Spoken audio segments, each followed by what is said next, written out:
किसान, मजदूर, नौजवान, विद्यार्थी और कर्मचारी के हितैषी सीकर सांसद कमरेड अमराराम जी, हमारे संगठन की लीड, संगठन के प्रदेशाध्यक्ष भाई महावीर जी साहब, जिला मंत्री साथी नागर जी गढ़वाल, बहन सुमन जी भानुका, संतोष जी ढाका, कर्मचारी महासंघ के जिला मंत्री साथी बाबूराम जी गुजर, साथी कमरेड राम प्रसाद जांगीर,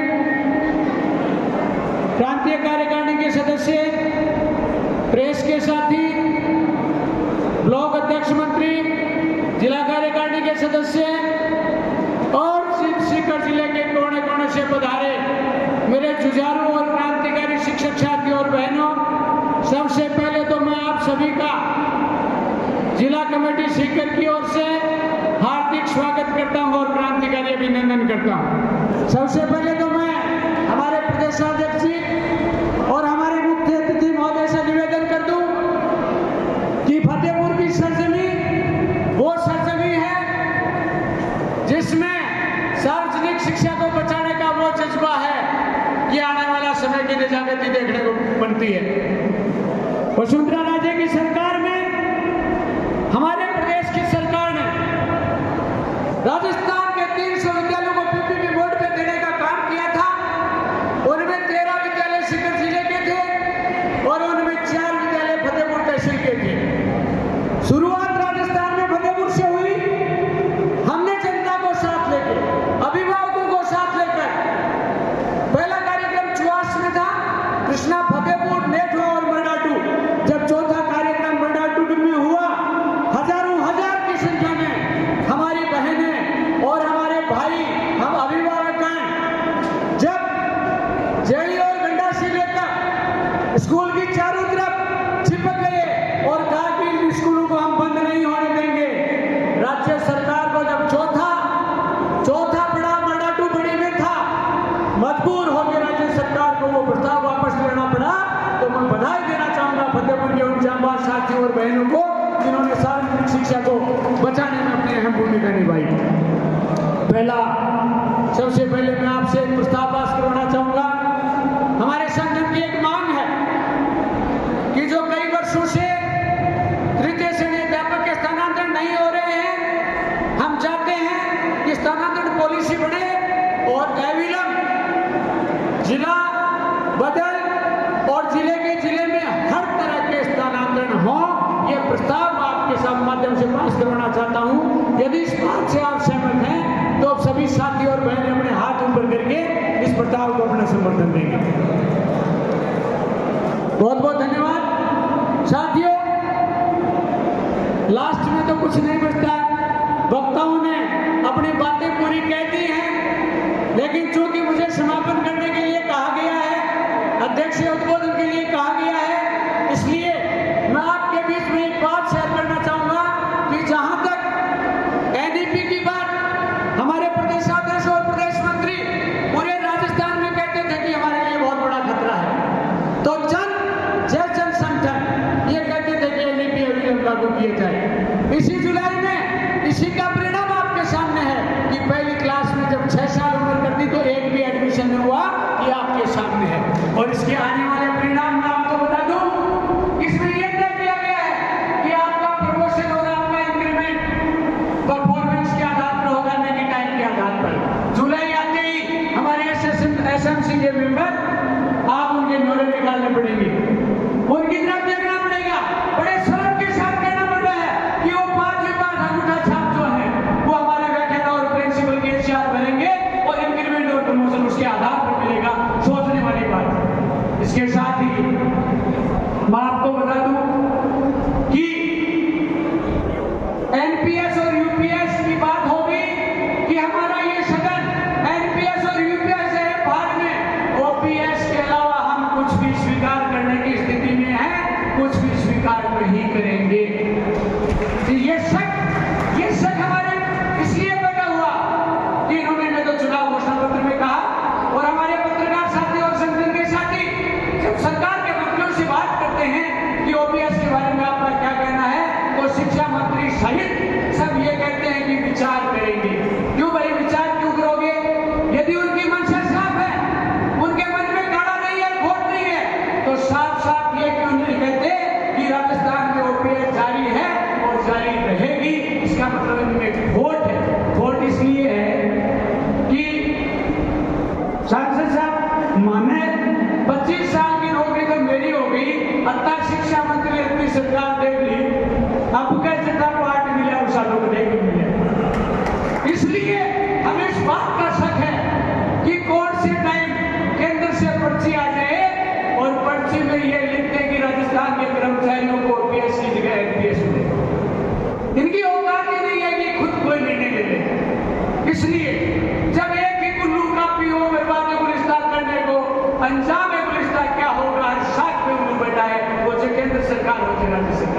इसलिए हमारे पास एक ही विकल्प है और एक ही समाधान है, वो है संघर्ष।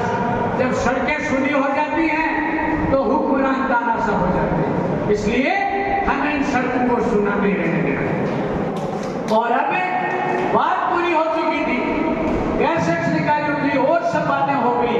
आज हमारा शिक्षक हमसे वो सब करवा रहे हैं सिवा पढ़ाई के, इसलिए हमें इस बारे में भी विचार करने की आवश्यकता है। स्थिति इतनी भयावह हो गई है कि गैर शैक्षणिक कार्यों के नाम पे हमारे अधिकारी यहाँ नहीं है, चले गए। मैं आपको बताना चाहूंगा कि ऊपर से लेकर नीचे तक रात को 12 बजे मैसेज कर देते हैं कि ये डाक मिलनी चाहिए। कई बार तो हद हो जाती है, 2 बजे मैसेज करते हैं संस्था प्रधान को कि विद्यालय छोड़ने से पहले आपको ये डाक भेजनी है, 1 बजे छुट्टी हो जाती है। तो बड़ी शर्म की बात है, इसलिए मैं आपको कहना चाहूंगा बहुत स्थिति बहुत विकट आ गई है। हो गई है पीर पर्वत सी पिघलनी चाहिए, हो गई है पीर पर्वत सी पिघलनी चाहिए, अब हिमालय से कोई गंगा निकलनी चाहिए। आज ये दीवारें पर्दों की तरह हिलने लगी, शर्त थी लेकिन कि ये बुनियाद हिलनी चाहिए। हर गली में, हर सड़क पर, हर नगर, हर गांव में हाथ लहराते हुए हर लाश चलनी चाहिए।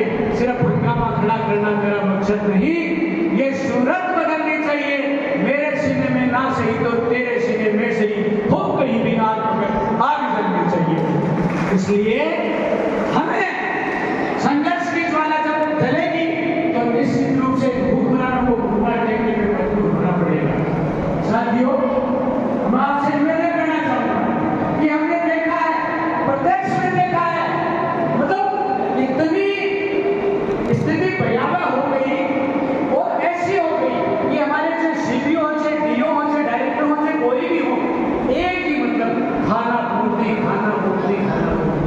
हमारे संगठन का ज्ञान रहता है कि वृक्षारोपण हजारों पेड़ लगाते हैं, जहां जगह खाली होती है हम सार्वजनिक चौपालों में भी वृक्षारोपण करते हैं, विद्यालयों में भी करते हैं, लेकिन जियो टेकिंग स्कूल में जगह ही नहीं है, 6 नंबर स्कूल में जगह ही नहीं है।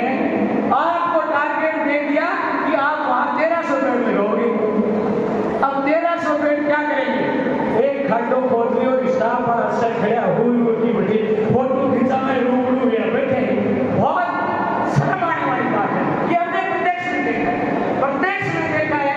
तो कहाँ इनको पढ़ाई से कोई मतलब नहीं, आप रुका जाए। वार्ड मेंबर साहब ने कहा कि भाई हमने आपको बोले ये रोड 19,000 किए हैं, फिर आपने जियो टेकिंग 33,000 की कैसे कर दी?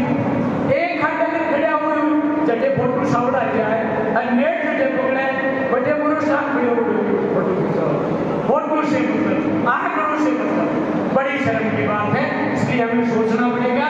इसके बाद में क्या हुआ जी, और सब बातों में गौर नहीं करते, लेकिन ताजा तो बात हुई है।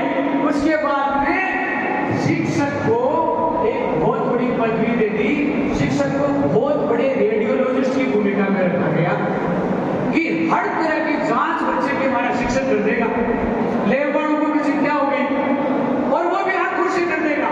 किसी तरह का कोई इलाज बीमारी हो वो हम बता देंगे अपनी आंखों से कि इसमें ये कमी हो, चाहे कैंसर की हो, चाहे किसी भी तरह की बीमारी हो, बेहतर तरह की जानकारी उसमें बढ़नी है।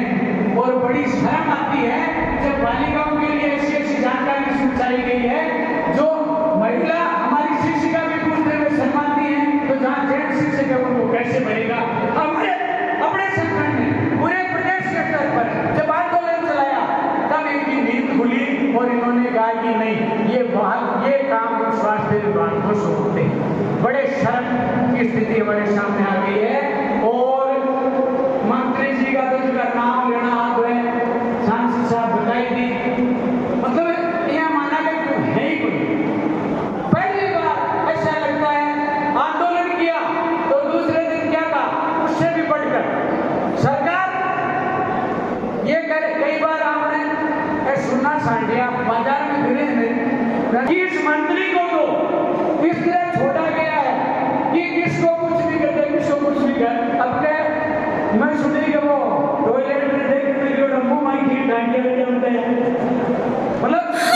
ऐसी स्थिति कहाँ जाते हैं, क्या देखते हैं, बड़े शर्म की बात है।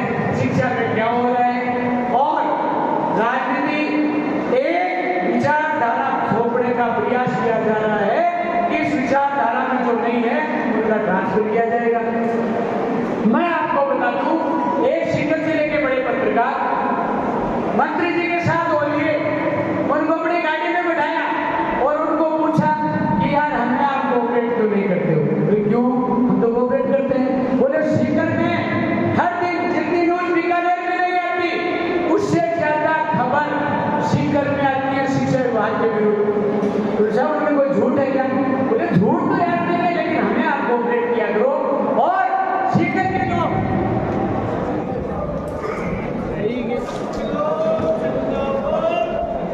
सीकर के लोग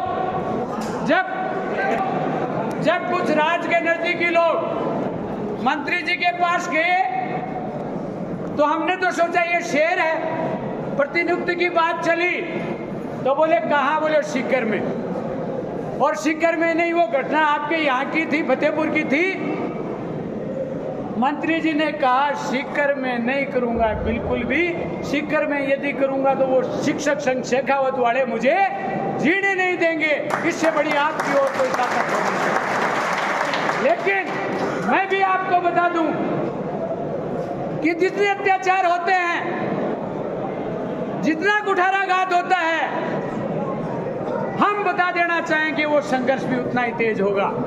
पत्रकार महोदय को कहने लग गए कि आप हमें कोऑपरेट किया करो, जब ट्रांसफर खुलेंगे तो इनको तो मैं एक एक को देख लूंगा। मैं आपको बताना देना चाहूंगा, आपके माध्यम से और प्रेस के माध्यम से आज उस मंत्री तक ये मैसेज देना चाह रहा हूं कि यदि आपकी औकात है मंत्री जी, और आपने अपनी मां का असली दूध चूंगा है, तो आप सीकर जिले के शिक्षक को नौकरी से बर्खास्त करके देखें। स्थानांतरण एक प्रक्रिया है, आपकी इस धमकी से डरने वाले कतई नहीं है। और दुगुने जोश के साथ संघर्ष को अंजाम देंगे, और जितना संघर्ष मजबूत होगा उतना ही धार तेज बढ़ेगी।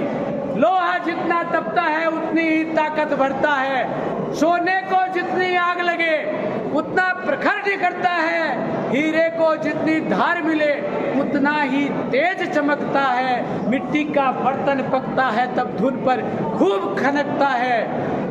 पर्वत सूरज जैसा बनना है तो सूरज जैसे जलना होगा। नदियों सा आदर पाना है तो नदियों का संघर्ष जरूर सफल होगा।